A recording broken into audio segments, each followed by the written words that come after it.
Hello everyone, thanks everyone for joining me again on another video of the making of. This time I am very happy to share the song that was chosen for this time. This is the Cancion Veneciana from the Zarzuela El Carro del Sol. I am pretty sure that not everyone is familiar with the Zarzuela genre. It's the Spanish musical music theater, and it has given us a very good number of extraordinary masterpieces. Of course, the most known is Luisa Fernanda. There are many people also who know Doña Francisquita. And this time the song is in fact from a not very well known zarzuela, despite it is from José Serrano, the same composer of other very, very, very famous zarzuelas. This was not, or it is not very, this short, in fact, it is only one act. Zarzuela, it is not as well known as many others, at least from the same composer, and it is very unfortunate because it is a very beautiful song. And you know that the first thing that I like to share with you is how I fell in love with one piece or with one song.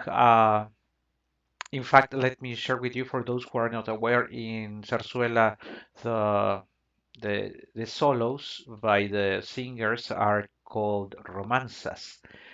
And this romanza is called, as I was just sharing with you, it's the Cancion Veneciana, that's the name of the romanza, and the zarzuela from which it was taken, it's called El Carro del Sol, the Chariot of the Sun. And I was just starting to share with you how is it that I fell in love with this particular song, and it has to do with already too many years ago. I would say, I don't know, maybe some 20 maybe more, maybe 20, 25 years. The very first time that I heard it was in the voice of Montserrat Caballé. Of course, also those who are aware of one of the most beautiful voices that we have had in the opera is Montserrat's for sure. And I recall that I was a teenager then, where the first time that I heard it, and I also had the chance. For those who are in Mexico, or if not, maybe this anecdote will not be familiar to you. But there used to be a TV program on the Canal 11, that is a state public TV station. The Canal 11 is also the channel of one of the major technical university in Mexico, the Instituto Politécnico Nacional, and they had a program that was called Viva la Zarzuela. I was telling you a very good number of years in the 90s, if I remember well. And in there, they played recordings, zarzuela recordings, and this episode, this romanza from El Carro del Sol, Montserrat Caballé, was one of them. I am pretty sure that the way I captured the audio was using an analog tape recorder. So, of course, then again, the quality of the music, of the sound will not be the best. But the fortunate part of it is that we were able to capture Montserrat's Caballés in one of those recordings that was played in one of those programs. I did a quick search on the very well-known platform of YouTube, and I found that there is an interpretation of this romanza by Montserrat Caballé live as well, because this one is live. I'm not pretty sure that it's exactly the same that I will be sharing with you, but if you would like to look for it, there is some of it available in that platform. Also, I would like to recall, as in the previous video, that we are subject to someone, either with rights or not, claiming to have some copyright on the audio that I'm about to play. If that should be the case and YouTube demands me to take action, I would mute it and share that specific recording of Montserrat if someone would like to have access to it. So that's the way we are going to go about it. And before I start playing it, I think it is also a very good time for me to share with you. I am putting on the screen the copy of the score that I have, and so we will be able not only to listen to it, but also to go along with the score, so we can, or for those who not speak Spanish, at least to read the text or to have an idea of what are the words, or what it is being sung. I will also later on explain on some of the passages of it, and well, let's do that. I insist, the quality of the sound is not very good, and if for some reason anyone claims any copyrights on the following romanza, I would unfortunately need to mute it. But I'm sure you will understand. Okay, so let's listen to the very unique, splendid interpretation by Montserrat. Just as last time, I also wanted to share with you that I am having trouble with my audio player. So let's see if it works this time. And okay, yeah, there it is.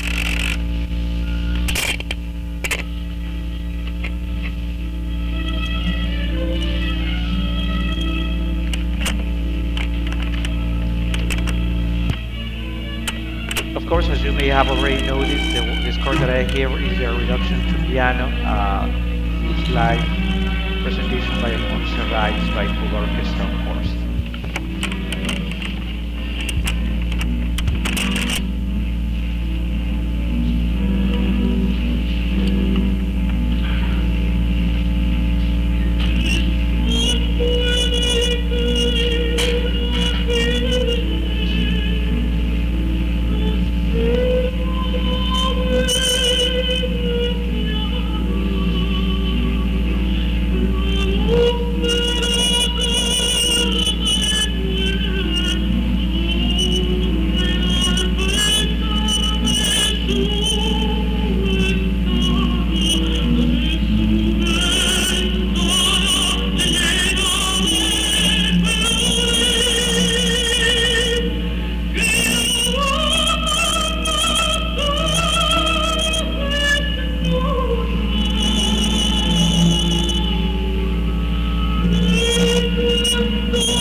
And I am pretty sure, and particularly if you're a Spanish speaker, that you will notice that there are some of the phrases that correspond to the score that I was sharing with you, and there are some others that do not.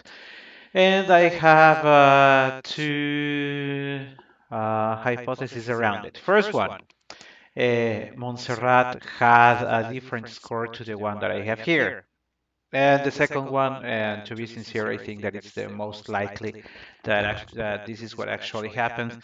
And now that we have the score on the screen, you may notice that there is a lot more text on it than what Montserrat actually sung. For those who are familiar with what happens with singers, especially when they are singing live, is that singers usually do not sing the complete version of an aria, in this case a romanza or a song. When there is a repetition, and in fact in here this is not a repetition because they are not repeating the same text, but in fact there are some changes. But the melody is basically the same. The only change are the words.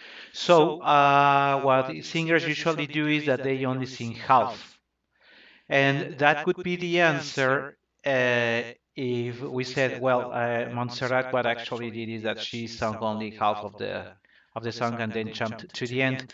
But there are some phrases that match this first when it starts pensando en el que la quiere suspira la veneciana, because if she had selected to start on the second part of it, she should have said volando en las aguas viene la góndola veneciana.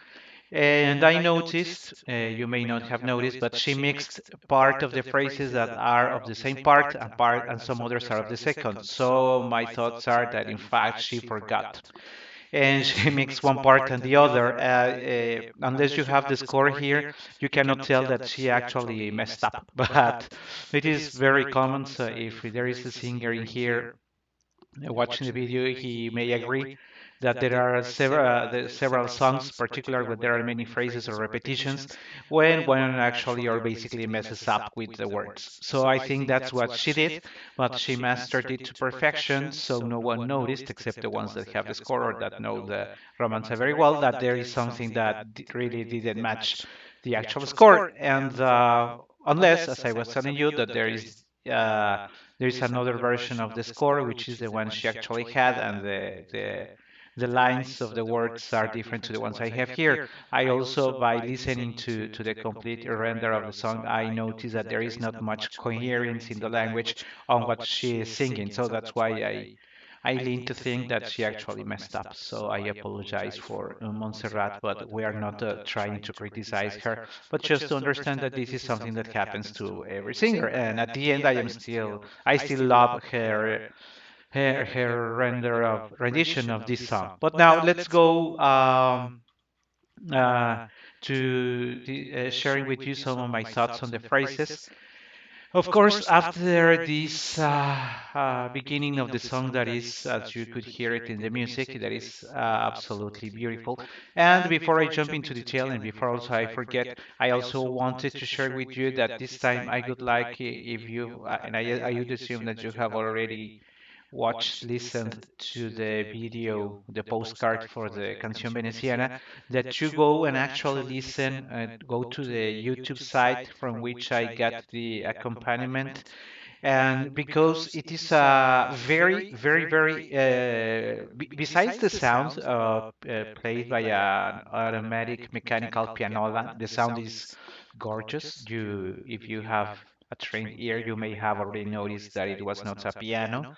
But go to it, listen to it, listen. Well, the presentation that the owner of the video does is in Spanish, so you may not be actually able to understand what he's saying, but he's sharing the details on how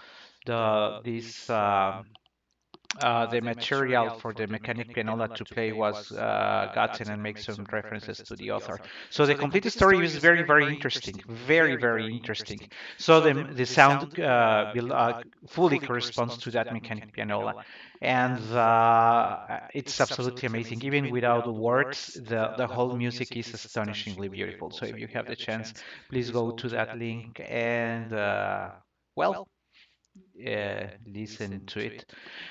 But now let's go to the words, and of course, Angelita is the name of the actual singer in the zarzuela. So I would like to go by first reading it. Remember that I hardly ever translate everything based on my natural limitation to do translations. But let's go to Pensando en el que la quiere, suspira la veneciana. La luz de la tarde muere sobre el alféizar de su ventana llena de flores, que aroman las dulces notas del canto de sus amores. La ingrata fortuna llevóse a mi amante fiel y al claro de luna suspiro pensando en él. Le quiero, sin él no me faltará el valor.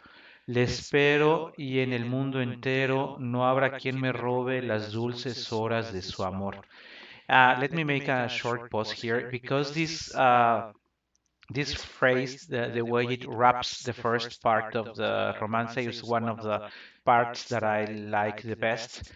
Let me go back to it because after saying that she loves him, that without him she will not lack courage.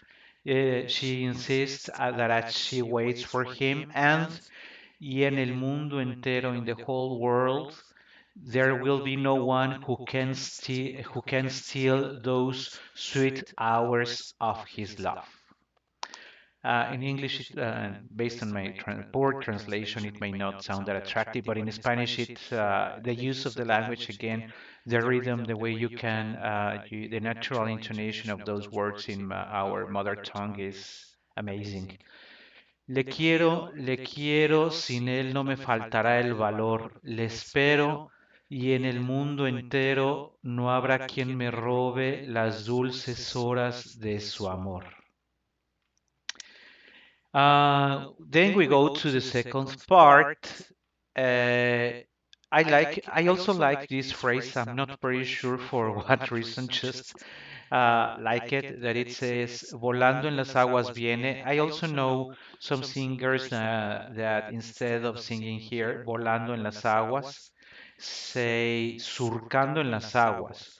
I'm not sure if the version of the score that I have is the based on the original document because I really believe that surcando makes more sense in Spanish than rather volando. Volando could give a different impression because volando it's like flying, and surcando makes reference to the actual waves that her ship boat would make on the Venetian water. Sorry. So that's why my thoughts lean towards more to surcando rather than volando.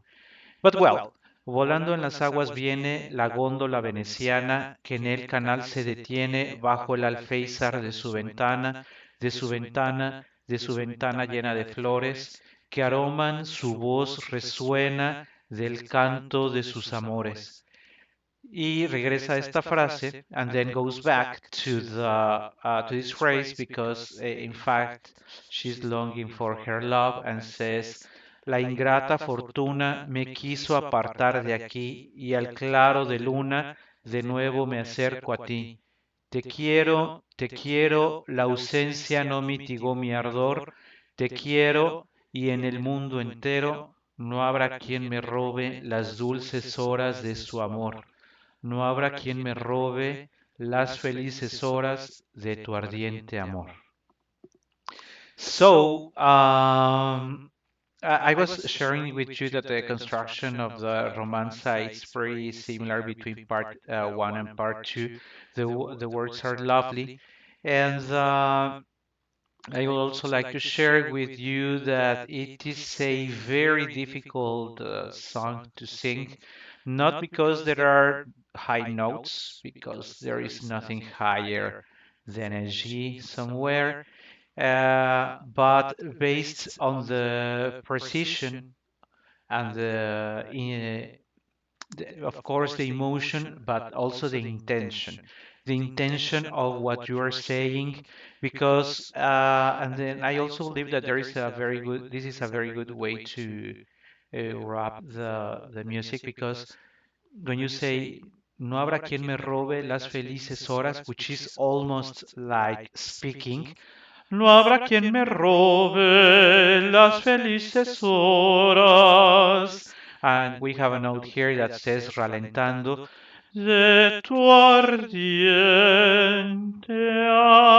When you say ardiente amor, the amor is not only a continuous note, but it also, I think that the best effect is done when you sing it piano.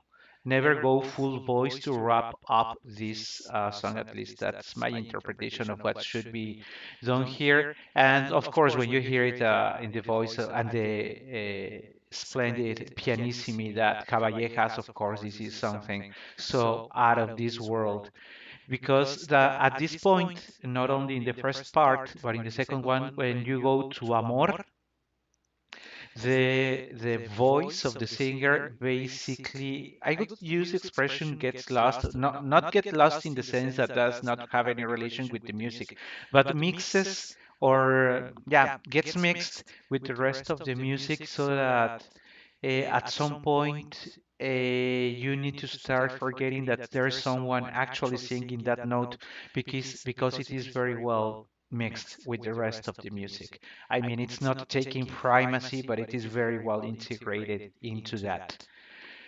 Let me see. I also, going back to the middle part, when we say La ingrata fortuna me quiso apartar de aquí, I also think that this part needs to be sung with the voice, with a tone, with a feeling of mm, feeling. Oh, the word in Spanish is ingrata, so it is ingratitude. But I think that your voice needs to show that somehow you are hurt. You are hurt because fortune took your lover away from you. So when you say La ingrata fortuna me quiso apartar de aquí. You have to say it uh, with that sadness, with that feeling that you wanted to be with your lover, but it was taken away. So based on that, it was taken away, and you are rapping, saying that no one will be able to ever steal the happy hours that you had with him. You really have to feel it from the bottom of your heart. And when you have to sing these notes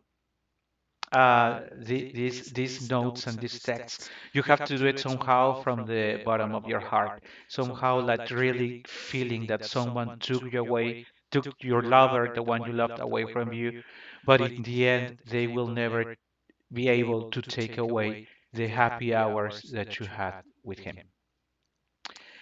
Thanks everyone for having joined me on this video, and I hope to see you some other time. Bye bye.